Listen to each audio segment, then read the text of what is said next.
ಕರ್ನಾಟಕ ಸರ್ಕಾರ ಕಡಿಮೆ ವಿದ್ಯಾರ್ಥಿಗಳ ಸಂಖ್ಯೆ ಇರುವ ಪ್ರಾಥಮಿಕ ಮತ್ತು ಪ್ರೌಢಶಾಲೆಗಳನ್ನು ಸಮೀಪದ ಶಾಲೆಗಳ ಜೊತೆ ವಿಲೀನ ಮಾಡುತ್ತಿದೆ. ರಾಜ್ಯದ 8 ಜಿಲ್ಲೆಗಳಲ್ಲಿ ಪ್ರಾಯೋಗಿಕವಾಗಿ ಈ ಯೋಜನೆಯನ್ನು ಜಾರಿಗೆ ತರಲಾಗುತ್ತಿದೆ.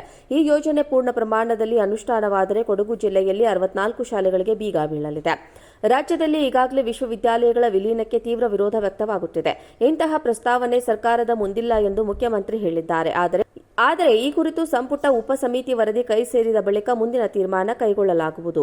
ಬಸವರಾಜ ಬೊಮ್ಮಾಯಿ ಮುಖ್ಯಮಂತ್ರಿಯಾಗಿದ್ದಾಗ ರಾಜ್ಯದಲ್ಲಿ 10ಕ್ಕಿಂತ ಕಡಿಮೆ ವಿದ್ಯಾರ್ಥಿಗಳು ಇರುವ ಸರ್ಕಾರಿ ಶಾಲೆಗಳನ್ನು ಪಕ್ಕದ ಶಾಲೆಗಳ ಜೊತೆ ವಿಲೀನ ಮಾಡಬೇಕು ಎಂದು ಚರ್ಚೆಗಳು ನಡೆದಿತ್ತು. ಶಾಲಾ ಸುಧಾರಣಾ ಆಯೋಗ ಸರ್ಕಾರದ ಶಿಫಾರಸು ಮಾಡಿತ್ತು.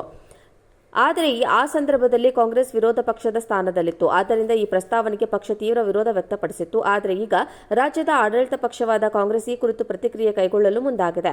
ವಿದ್ಯಾರ್ಥಿಗಳ ಸಂಖ್ಯೆ ಕಡಿಮೆ ಇರುವ ಪ್ರಾಥಮಿಕ ಶಾಲೆಗಳನ್ನು ಮೊದಲ ಹಂತದಲ್ಲಿ ವಿಲೀನಗೊಳಿಸಲು ಸರ್ಕಾರ ತಯಾರಿ ನಡೆಸಿದೆ. ಮೂಲ ಸೌಕರ್ಯಗಳ ಕೊರತೆ ಇರುವ ವಿದ್ಯಾರ್ಥಿಗಳ ಸಂಖ್ಯೆ ಕಡಿಮೆ ಇರುವ ಶಾಲೆಗಳನ್ನು ವಿಲೀನಗೊಳಿಸಲಾಗುತ್ತಿದೆ.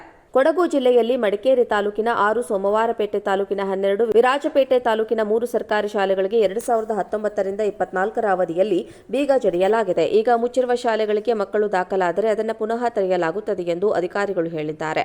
ಜಿಲ್ಲೆಯಲ್ಲಿ 10ಕ್ಕಿಂತ ಕಡಿಮೆ ಹಾಜರಾತಿ ಇರುವ 48 ಸರ್ಕಾರಿ ಕಿರಿಯ ಪ್ರಾಥಮಿಕ ಹಾಗೂ 16 ಹಿರಿಯ ಪ್ರಾಥಮಿಕ ಮತ್ತು 1 ಪ್ರೌಢಶಾಲೆ ಇದೆ.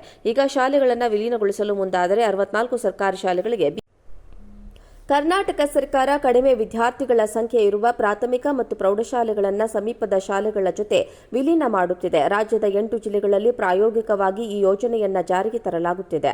ಈ ಯೋಜನೆ ಪೂರ್ಣ ಪ್ರಮಾಣದಲ್ಲಿ ಅನುಷ್ಠಾನವಾದರೆ ಕೊಡಗು ಜಿಲ್ಲೆಯಲ್ಲಿ 64 ಶಾಲೆಗಳಿಗೆ ಬೀಗ ಬೀಳಲಿದೆ. ರಾಜ್ಯದಲ್ಲಿ ಈಗಾಗಲೇ ವಿಶ್ವವಿದ್ಯಾಲಯಗಳ ವಿಲೀನಕ್ಕೆ ತೀವ್ರ ವಿರೋಧ ವ್ಯಕ್ತವಾಗುತ್ತಿದೆ. ಇಂತಹ ಪ್ರಸ್ತಾವನೆ ಸರ್ಕಾರದ ಮುಂದಿಲ್ಲ ಎಂದು ಮುಖ್ಯಮಂತ್ರಿ ಹೇಳಿದ್ದಾರೆ. ಆದರೆ ಈ ಕುರಿತು ಸಂಪುಟ ಉಪಸಮಿತಿ ವರದಿ ಕೈ ಸೇರಿದ ಬಳಿಕ ಮುಂದಿನ ತೀರ್ಮಾನ ಕೈಗೊಳ್ಳಲಾಗುವುದು. ಬಸವರಾಜ ಬೊಮ್ಮಾಯಿ ಮುಖ್ಯಮಂತ್ರಿಯಾಗಿದ್ದಾಗ ರಾಜ್ಯದಲ್ಲಿ 10ಕ್ಕಿಂತ ಕಡಿಮೆ ವಿದ್ಯಾರ್ಥಿಗಳು ಇರುವ ಸರ್ಕಾರಿ ಶಾಲೆಗಳನ್ನು ಪಕ್ಕದ ಶಾಲೆಗಳ ಜೊತೆ ವಿಲೀನ ಮಾಡಬೇಕು ಎಂದು ಚರ್ಚೆಗಳು ನಡೆದಿತ್ತು. ಶಾಲಾ ಸುಧಾರಣಾ ಆಯೋಗ ಸರ್ಕಾರದ ಶಿಫಾರಸು ಮಾಡಿತ್ತು.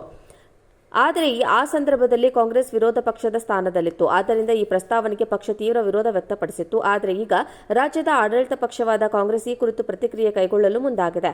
ವಿದ್ಯಾರ್ಥಿಗಳ ಸಂಖ್ಯೆ ಕಡಿಮೆ ಇರುವ ಪ್ರಾಥಮಿಕ ಶಾಲೆಗಳನ್ನು ಮೊದಲ ಹಂತದಲ್ಲಿ ವಿಲೀನಗೊಳಿಸಲು ಸರ್ಕಾರ ತಯಾರಿ ನಡೆಸಿದೆ. ಮೂಲ ಸೌಕರ್ಯಗಳ ಕೊರತೆ ಇರುವ ವಿದ್ಯಾರ್ಥಿಗಳ ಸಂಖ್ಯೆ ಕಡಿಮೆ ಇರುವ ಶಾಲೆಗಳನ್ನು ವಿಲೀನಗೊಳಿಸಲಾಗುತ್ತಿದೆ.